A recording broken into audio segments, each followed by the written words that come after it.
Yeah, being triggered as a facilitator or having a challenging situation caused by private life circumstances. And this is, in case this is extremely present while you are hosting a retreat, while you're facilitating a retreat, this is can be super challenging. And I have been in that situations a few times where I luckily already had some years of experience of facilitating and holding space for others, and I already had a lot of dietas. So the like bigger personal challenges like happening in my close relationship or family while I'm holding space for people in a very delicate journey. Um, yeah, it happened. And I want to share, for me, there is not one right way. It needs your connection to yourself, to your truth, to your integrity. It needs your awareness how the energy is in the space and how the processes are from people and who are the people. Do you know them already?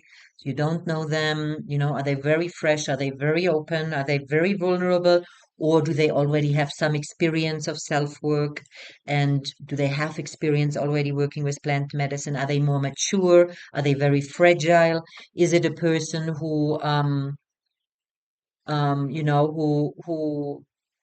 there are so many personalities. Like, but some personalities when they notice the facilitator is not well, or the facilitator has personal challenges, someone died, someone is sick, or something really emotionally happened, they would put their own process back. They would close off because they think or believe, oh, I'm a burden for the facilitator. She or he has such a hard time. I cannot be vulnerable, or I cannot express because she or he needs own space, and or I feel not safe, being in my own process because this person, the facilitator, is not really stable or is emotionally or has own stuff to deal with. And you don't want that as a facilitator.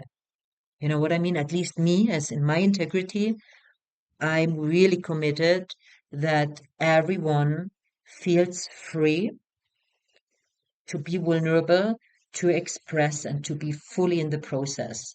Me as a facilitator, I don't want to create a situation that someone is holding back their own stuff because they would think, oh, Uta has a hard time.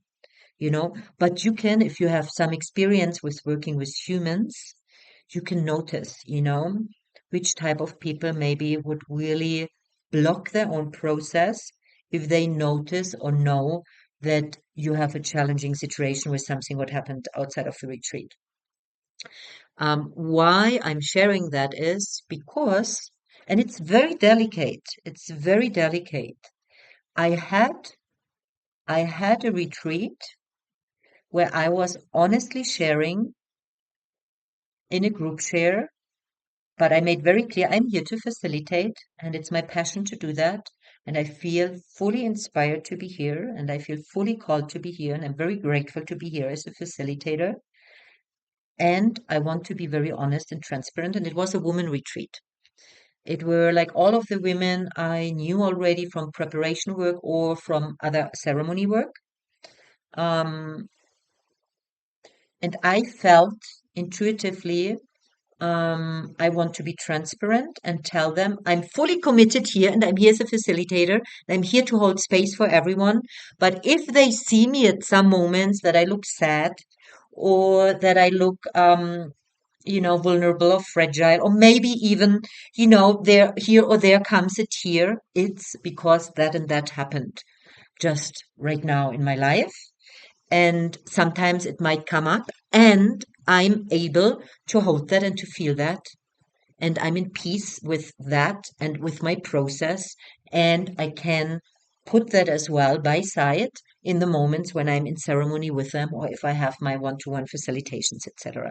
So there were moments, I want to say, where I chose to be transparent.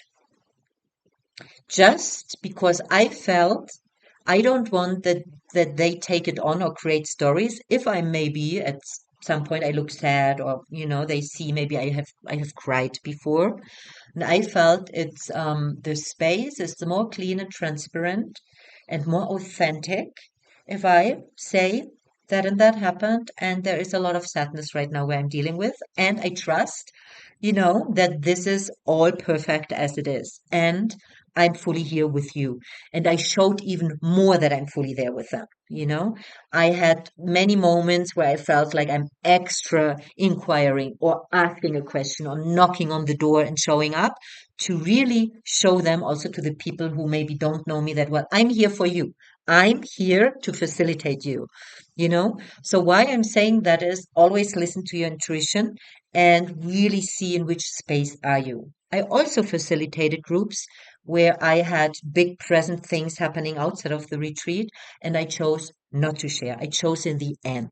In the last circle, when the whole retreat was finished, I said, by the way, in case you noticed something, I went through that and that. Because for me, authenticity and honesty is important, also as a facilitator, to be authentic. I think that's a big teaching also for the participants, being vulnerable and authentic. And what I explained in the beginning of this video, very important as a space holder or guide, to be aware how or if it's appropriate to share about something personal. So it's not causing or creating a field where people hold back because they don't want to burden you more, or they don't want to take too much space because maybe they have the idea you need the space for you, and then they don't engage with you fully. This is, at least I don't want to create that. So it's delicate, and life is life, and we are all humans, and I think authenticity is something very important. And it needs a lot of awareness and fine tuning how to share and if share and in which moments. Um, yeah. And also another thing, like for me also, is really to fine tune and to sense it individually, is to express when you feel triggered as a facilitator. And it also depends with who do you work. Do you work with people who already very mature and did a lot of healing work? Are these people, they already have a connection to you and you know them? Or are there very people who are very new and very delicate, or in a very sensitive place where a lot of trauma comes up? That's all, very, very different. If someone is doing a Zama and already is very deep in the learning, or is someone in a very deep old wound and very sensitive and very open, very fragile, very confused. So it really depends with who you are working, what you say or what you share in which moments. But I had also one-to-ones, or I had talks in the group or on a table where we were eating during the retreat, where I felt it could be appropriate if I share a trigger, because other people maybe can learn from it, or it will reflect something back where they can grow. And it's a good thing. So if I share, like, yeah, I got also triggered in that and that moment, and then I realized, oh, it's connected to my childhood wound and da da da da da. Um, if I share something about our own personal trigger or our own personal process, I only share it as a facilitator if I feel it's beneficial and helpful for the space or for the process of the other people who are around. What for me is very, very, very, very bad, that's a judgmental word, but for me it's not a good not a good thing to do as a facilitator. I'm very clear with it. If you share your personal stuff because you need attention and you want to be heard and you want to be felt by the participants who join, or by your clients and students, that's for me a no-go. So I just say it to be 100% sure that it's clear. If you share about something personal as a facilitator while you're working, while people rely on you as a facilitator and as a guide, only share personal stuff when you feel that's helpful for the learning and growing for the individual, or for the dynamic, or for the group which is around you, for the field. Never ever share your personal stuff because you want to be felt and you want to be heard and you need attention. I think during a ayahuasca retreat, during a zamma, which goes even deeper in fine-tuned energies, that's not appropriate, in my opinion, in my integrity, for a facilitator, um, towards a client, you know? Um, yeah, but maybe you have a different opinion about that.